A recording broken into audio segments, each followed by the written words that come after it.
करते हैं आपकी वर्कशीट नंबर 152। तो पहले आप लोग इसे अच्छे से लेबल कर लेंगे, क्लास लिख लेंगे, इंग्लिश की वर्कशीट है लिख लेंगे, डेट डाल देंगे, अपना नाम अपने टीचर का नाम आप लोग लिख लेंगे। आज हम क्या पढ़ेंगे, मोलू भालू के बारे में ही पढ़ेंगे। तो देखिए आप लोग जानते हैं आज 23 जनवरी है। 23 जनवरी 1897 को सुभाष चंद्र बोस जी का जन्मदिन हुआ था। तो देखिए यहाँ आपको इनकी कोटेशन दी गई है, तो चलिए पढ़ लेते हैं क्या लिखा है। वन इंडिविजुअल में डाई फॉर एन आइडिया, यानी एक अकेला किसी एक आइडिया की वजह से संभवतः मारा जा सकता है, but that idea will after his death, लेकिन वही आइडिया उसके मरने के बाद इनक्रिनेट्स इट्ससेल्फ इन अ थाउजेंड लीव्स, यानी वही आइडिया उसके मरने के बाद हजारों लोगों में जिंदा होगा, तब आप उसे कैसे मारोगे, है ना। तो ये कोटेशन सुभाष चंद्र बोस ने उस वक्त कही थी जब अंग्रेज़ों के ख़िलाफ़ आवाज़ उठाने पर उस शख्स को मार दिया जाता था। तो उन्होंने अंग्रेज़ों से ये बात कही थी कि तुम एक आदमी को तो मार सकते हो, क्योंकि एक आदमी कह रहा है कि हमारे हिंदुस्तान को छोड़ो, हमें आज़ाद करो, लेकिन उसको मारने के बाद जब वैसे ही हज़ारों आदमी आपसे ये कहेंगे कि हमारे हिंदुस्तान को छोड़ो और हमें आज़ाद करो, तो आप किसे किसे मार लोगे, है ना। आगे लिखते, डू यू नो, क्या आप जानते हैं, टुडे इज 23 जनवरी, आज 23 जनवरी है। A day celebrated to mark the birth of Subhash Chandra Bose, यानी आज का दिन हम लोग सुभाष चंद्र बोस जी के जन्मदिन के रूप में मनाते हैं। He was a great nationalist, यानी कि वो एक बहुत बड़े राष्ट्रीय देशभक्त थे। Who motivate Indians with his famous slogan जय हिंद, उन्होंने अपना जो उनका फेमस स्लोगन था जय हिंद, उस जय हिंद से उन्होंने बहुत सारे लोगों को मोटिवेट किया। He established the Azad Hind फौज, उन्होंने आज़ाद हिंद फौज को भी बनाया to counter the British rule in India, जो इंडिया में ब्रिटिश रूल कर रहे थे, ब्रिटिशर्स जो थे उनको हटाने के लिए, उनका सामना करने के लिए उन्होंने आज़ाद हिंद फौज को भी बनाया था। Subhash Chandra Bose inspire million of youth to join the struggle of independence in India, यानी उन्होंने लाखों लोगों को, लाखों नौजवान लोगों को ये इसलिए मोटिवेट किया कि आप लोग आज़ाद हिंद फौज में जुड़ें, अपने हिंदुस्तान को आज़ाद करवाएं। People across India celebrate this day to honourable Netaji, यानी कि honour Netaji as he is fondly called, यानी उन्हें प्यार से नेताजी कहा जाता था। नेताजी सुभाष चंद्र बोस है ना, तो कहते हैं उनके जन्मदिन के रूप में आज हम लोग ये दिन बनाते हैं। तो देखिए यहाँ क्या लिखा है, good morning students, good morning मेरे प्यारे बच्चों, कैसे हैं आप सब। उम्मीद करती हूँ आप लोग अच्छे होंगे। Are you enjoy this cold winter season, क्या आप ये ठंडा ठंडा सर्दियों का मौसम एंजॉय कर रहे हैं। यस, हम एंजॉय कर रहे हैं, मज़ा आ रहा है, कॉफ़ी पी रहे हैं, पकौड़े खा रहे हैं, है ना।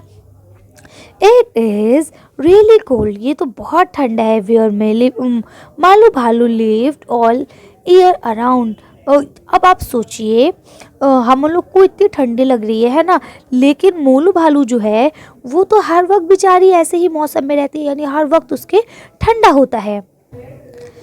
बट हर इन दिल्ली, लेकिन अगर हम अपने दिल्ली की बात करें, we have only a few month of the winter season, हमारी दिल्ली के अंदर कुछ महीने ही सर्दी मौसम के होते हैं। Right the name of those months, अब आपको उन महीनों के नाम लिखने हैं।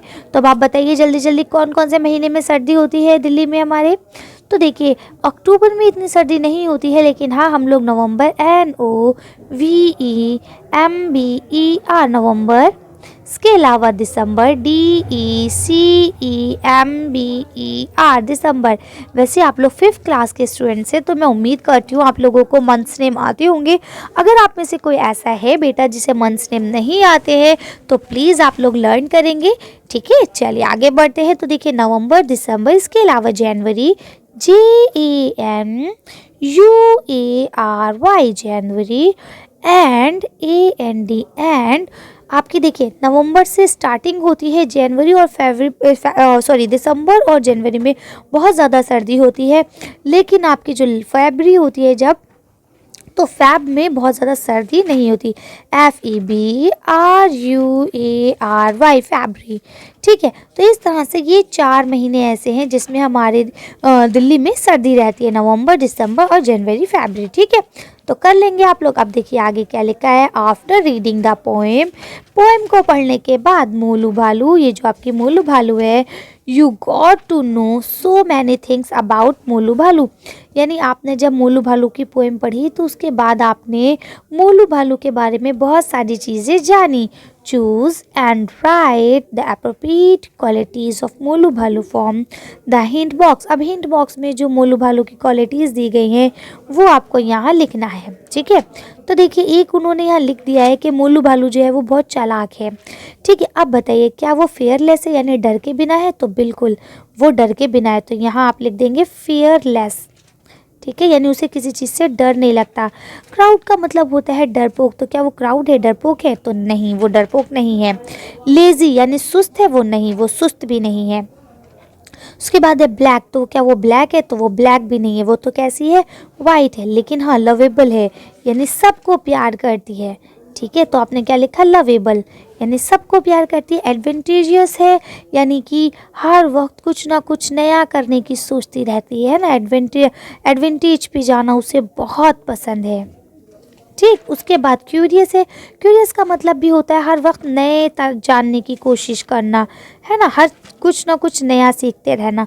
तो क्यूरियस भी है, हार्ड वर्किंग भी है, यानी मेहनत से काम करना भी जानती है वो, तो आप हार्ड वर्किंग भी लिख देंगे कि वो हार्ड वर्किंग है, जो चीज़ उसे नहीं आती है उसे जानने की कोशिश करती है ना। हार्ड वर्किंग के बाद आपको लिखना है कि वो ब्रेव भी है, ठीक है, ब्रेव माने बहादुर, तो वो बहादुर भी है, यानी डरती भी नहीं है, कोई भी काम आसानी से करने को तैयार हो जाती है। इसके अलावा वो लड़का तो नहीं है, वो तो लड़की है ना।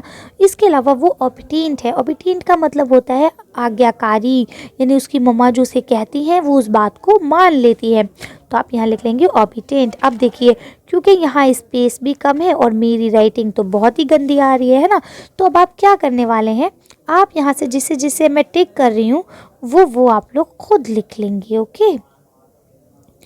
तो आपको ये लिखने हैं, तो अब देखिए इस तरह से ये आपके 7 हो गए, 1 2 3 4 5 6 7, तो 1 2 3 4 5 6 7, तो आप यहाँ हर कॉलम में एक एक लिख लेंगे। अब रही बात, तो आप ये मोलू भालू का यहाँ पे ऐसे करके चित्र चिपकाएंगे और उसके चारों तरफ इसी तरह से लिख लेंगे। आया ना मज़ा? चलिए आगे देखते हैं। अब देखिए यहाँ लिखा है next question, now using this qualities of Molu भालू, अब आप मोलू भालू की इन क्वालिटीज़ को यूज़ करके right a short note about her. अब इसके ऊपर आपको एक शॉर्ट नोट लिखना है कि वो कैसी थी, क्या थी, है ना, इन सारे वर्ड्स को यूज़ करके। May you start like this, आप इस तरह से शुरू करने की कोशिश कर सकते हैं। मोलू भालू इज़ अ पोलर बियर, यानी मोलू भालू जो थी वो एक पोलर बियर थी, यानी बर्फीली भालू थी। She live in icy land with her family, वो आइसी लैंड यानी कि बर्फीले क्षेत्र में अपने परिवार के साथ रहती थी, ठीक है। अब आपको कम से कम 2-3 लाइनों की और लिखनी है स्टोरी इन वर्ड्स को यूज़ करके, तो चलिए इसको देख लेते हैं। देखिए आपका ये यहाँ से लिखा है, मोलू भालू इज़ अ पोलर बियर, वो एक पोलर बियर थी। She lives in the icy land with her family, वो अपनी फैमिली के साथ आइसी लैंड में रहती थी। इट्स कलर इज वाइट, उसका कलर सफ़ेद है। She is very fearless and curious, वो निडर और बहुत ज़्यादा जिज्ञासु है, जानने की चाह रखने वाली है। Molu is ready to adventure all the time, यानी वो हर टाइम एडवेंचर के लिए तैयार रहती है, जब उससे कहो तो वो एडवेंचर करने को तैयार रहती है। She is very brave and hard working, वो बहुत ज़्यादा बहादुर और हार्ड वर्किंग है। मोलू भालू ऑलवेज ओबे हिज मदर ऑर्डर्स, यानी वो अपनी मम्मा के ऑर्डर की हर वक्त ओबे रहती है, यानी कि फर्माबरदार रहती है। तो इस तरह से ये हम लोग ने लिख लिया मोलू भालू के बारे में, आप लोग लिख सकते हैं आसानी से। चलिए आगे पढ़ते हैं। देखिए यहाँ आपका क्वेश्चन नंबर सी दिया गया है, let students let's know more about our self.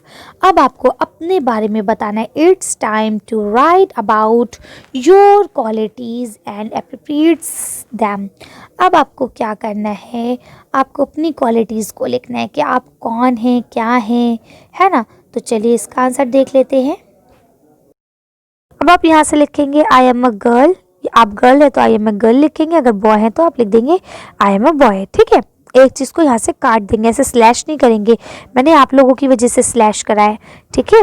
I am 10 years old, क्योंकि आप लोग 5th क्लास में है तो जर्नली आप में से ज़्यादातर बच्चों की 5th क्लास में 10 ईयर्स ओल्ड ही होता है। अगर आप कम ज़्यादा हैं तो आप यहाँ पे चेंज कर लेंगे, ठीक है।